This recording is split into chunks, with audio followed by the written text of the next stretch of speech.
राधा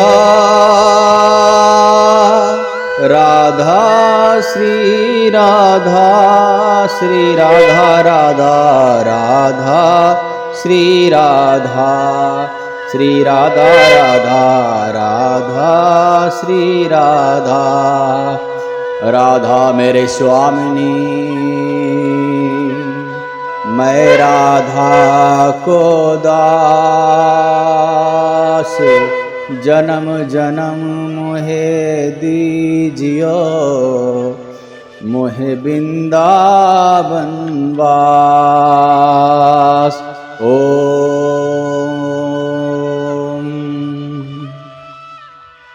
अब तक हम लोगों ने देखा कि धुंधकारी अधर्म का मार्ग अपना करके प्रेत यौन को प्राप्त हो गया और वह जैसे ही लोगों के साथ अत्याचार करता था, दुराचार करता था और अपने माता पिता के साथ भी मारपीट करता था, मारता था, सताता था, वैसे ही वैश्याओं ने उसके साथ किया और उसको जान से मार दिया और उसके सारे धन जिसके लिए वह चोरी करता था, घर में लूटपाट करता था, बाहर लूटपाट करता था, उसको ऐसा लगता था कि धन ही जो है मेरे लिए सब कुछ है।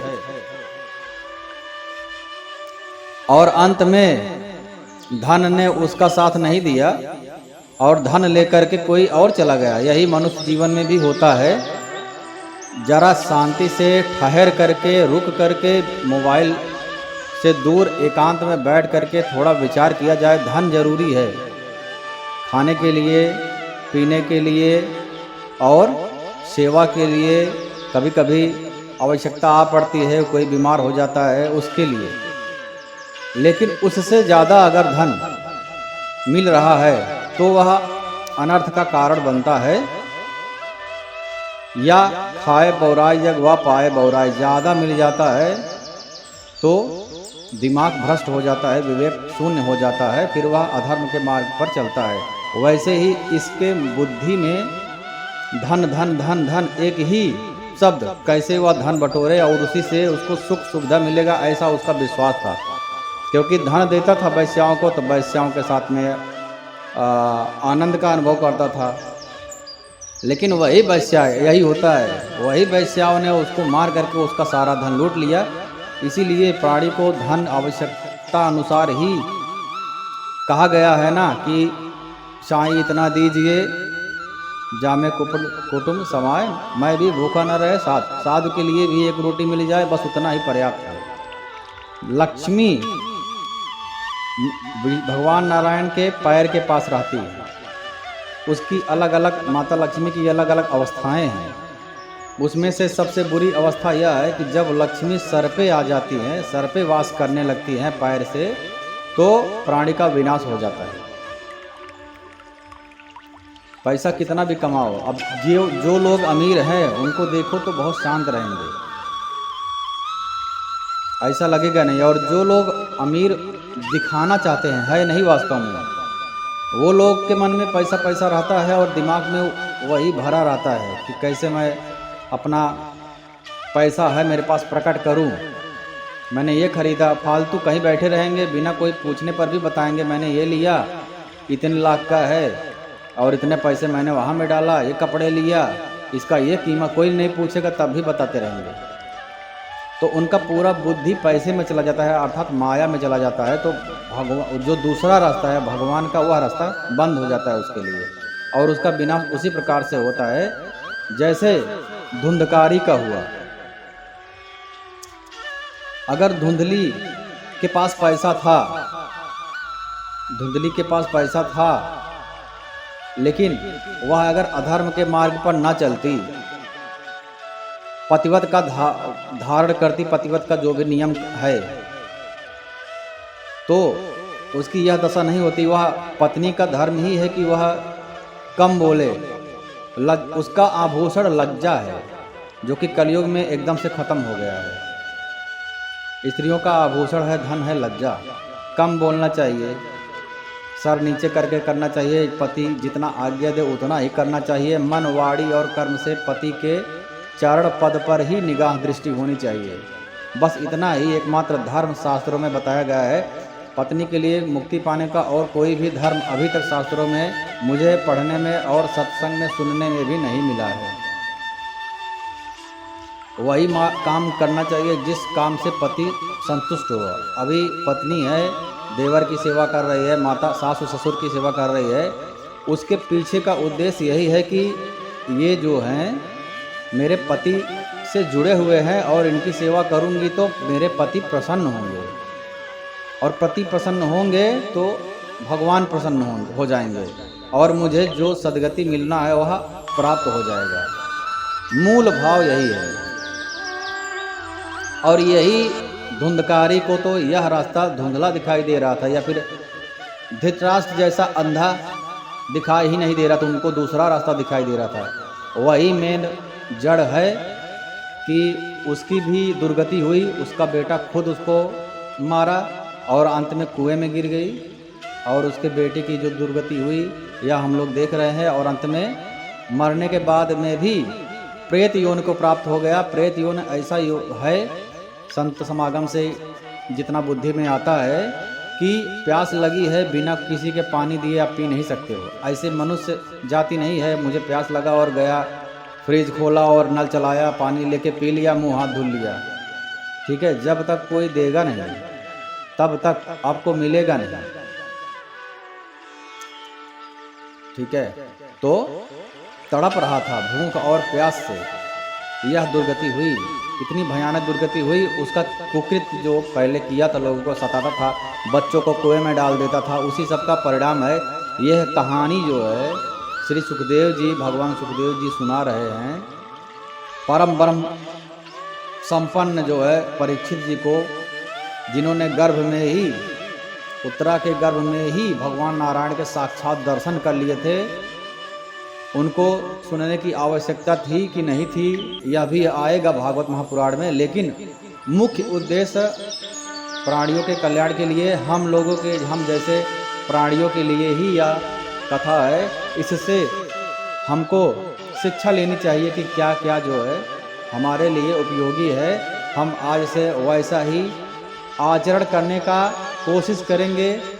कलयुग का प्रभाव है, पूरी तरीके से नहीं तो कम से कम प्रारंभ तो करेंगे, तो धीरे धीरे हमारा मन लगेगा और हम धीरे धीरे उस रास्ते पर चलेंगे, और हो सकता है एक समय हम अच्छे मार्ग पर चलने में सफल हो जाएं। ऐसा नहीं है कि लोग है नहीं, संत भी अभी हैं, श्री राम वृंदावन में और तीर्थराज प्रयाग में, काशी में, पुष्कर में, और चित्रकूट में, केदारनाथ में, पहाड़ियों में, हिमालय पर्वत में अभी भी ऐसे संत हैं जिन्होंने भगवान का साक्षात किया है, और जो भगवान से, परम ब्रह्म से बात कर सकते हैं जैसे हम और आप करते हैं, लेकिन वो दिखाते नहीं। तो वो भी इंसान ही है ना, तो उतने अवस्था में नहीं, कम से कम भगवान को पाने वाला जो रास्ता है उस रास्ते में तो हम लोग आ जाएं, उसके लाइन में सबसे पीछे तो खड़े हो जाएं। वो लाइन तो ना छोड़े, कहने का भाव यह है। अभी उस लाइन को छोड़ करके दुर्गति वाला लाइन में अगर हम जाकर रहेंगे तो ऐसे ही, ये कहानी का भाव यही है कि ऐसे ही हमारी भी दशा होगी। हम भी पैसा पैसा करके पूरा जीवन पैसा कमाने में लगा देंगे, और यह तो प्रमाण है, इतिहास है कि कोई कमाता है और खाता कोई और है। पूरा जीवन कोई कमा करके घर बना देगा, दुकान बना देगा, और उसका बेटा या कोई और आएगा उसको बेच के ऐश करके खा ले जाएगा, तो मतलब क्या है। और ये धन वहाँ नहीं जाता है, इस धन से वहाँ का कुछ भी नहीं खरीद सकते हैं। तो यहाँ का तो बना लिया, अब वहाँ जहाँ जाना है उसके लिए भी हमको पैसा इकट्ठा करना चाहिए। पायो जी मैंने राम रतन धन पायो, हमारो धन राधा श्री राधा श्री राधा।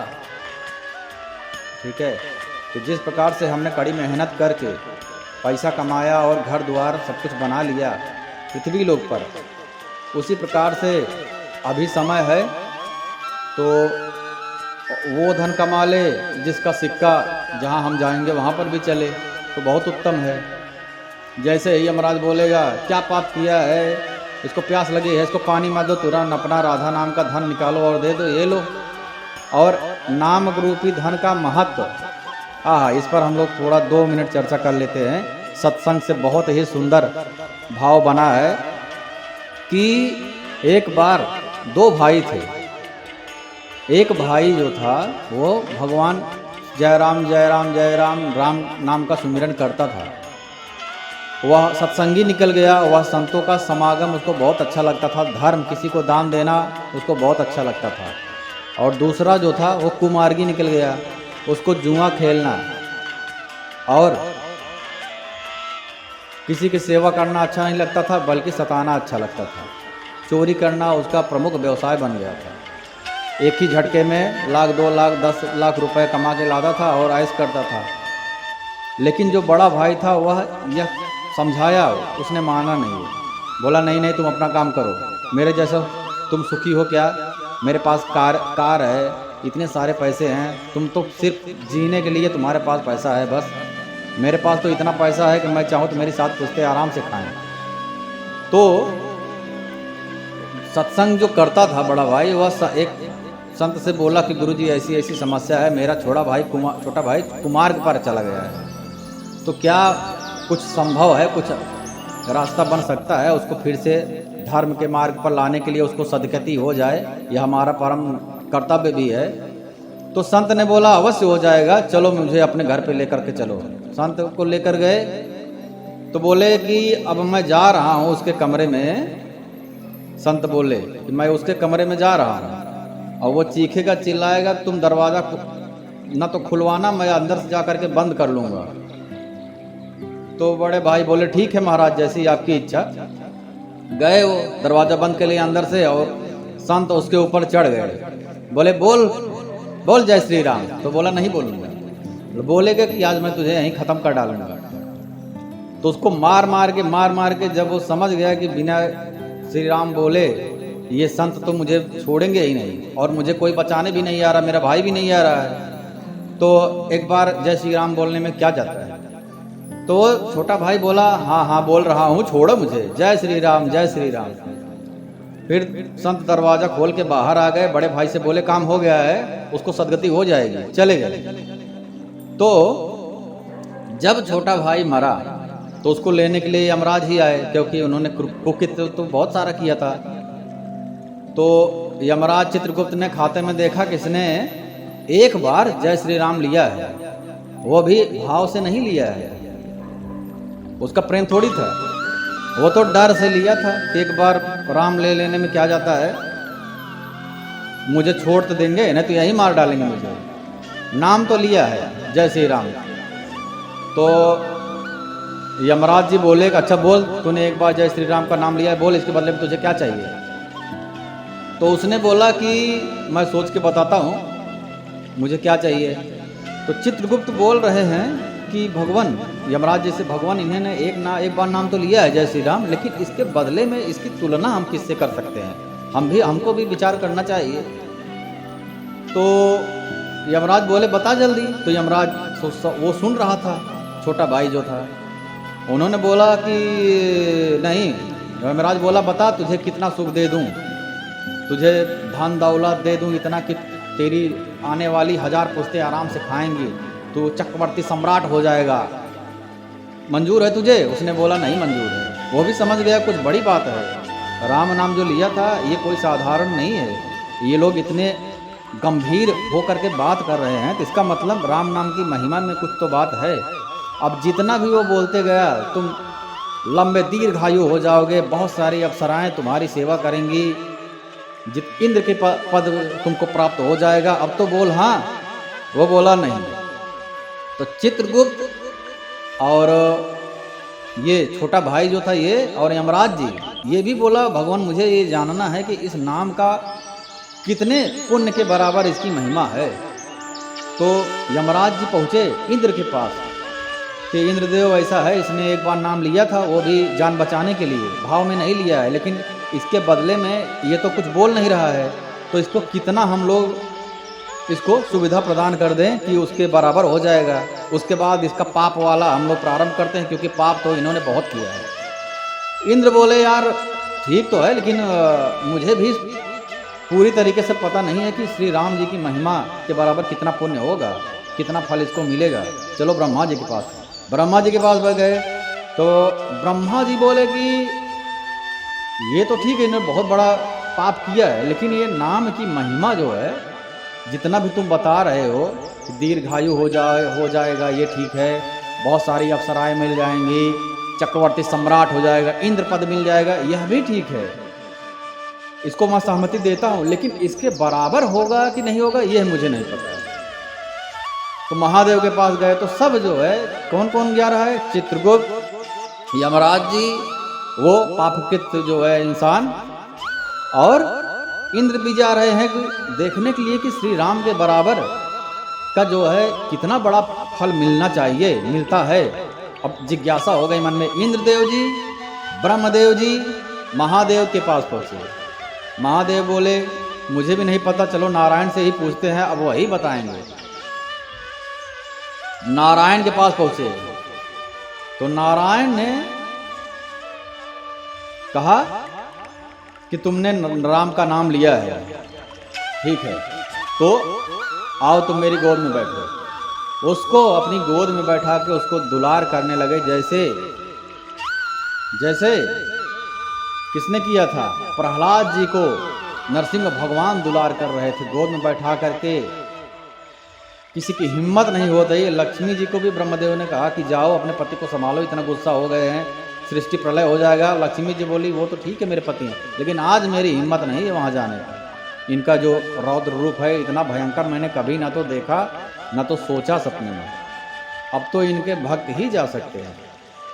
दुलार करने लगे तो नारायण जी भी बोले कि श्री राम जी की महिमा मुझे नहीं पता कितना पुण्य बराबर होगा नाम के, लेकिन अब यही देख लीजिए कि इसने जो है इंद्रदेव के दर्शन कर लिए, ब्रह्मदेव के दर्शन कर लिए। भगवान के दर्शन का अमोघ फल होता है। दर्शन करने के लिए लोग पूरा जीवन भर तपस्या करते हैं, तब जा कर के 2 मिनट 1 मिनट का दर्शन होता है, ठीक है। तो इसने एक बार नाम ले करके इंद्रदेव दर्शन, ब्रह्मदेव दर्शन, महादेव दर्शन, नारायण दर्शन, अब त्रिदेव से बढ़कर कोई है, और सबकी देवियों के भी दर्शन किए, पार्वती के, लक्ष्मी जी के, सरस्वती के। उसके बाद भी इस नाम के बराबर का फल किसी को पता नहीं चला। अब यही देख लीजिए तो नाम का जो है महिमा कितना बड़ा है। तो इसीलिए नाम संकीर्तन, नाम लेना बहुत ही अनंत गुना फलदायी होता है। भाव कुभाव अलख आलस हूँ, नाम रटत मंगल दिस दसहु। भाव में कुभाव में कोई जबरदस्ती नाम बोलने के लिए बोल रहा है तब भी बोलो। ऐसे ही हम लोग बोलते हैं हाय हेलो, राधे राधे बोलो, जय श्री राम बोलो। इसी के फलस्वरूप आप एक बार बोलोगे जय श्री राम, सामने वाला भी उसका मन नहीं रहेगा, तब भी वह उसको बोलना ही पड़ेगा जय श्री राम। तो तुम्हारे कारण 2 बार जय श्री राम तुम्हारा हो गया, 2 बार उसका हो गया। कितनी अच्छी बात है। और नाम की महिमा उसको भी सुना हो सत्संगों से, जो हम लोग यहाँ पर बात कर रहे हैं, कितना अनंत गुना फलदायी है।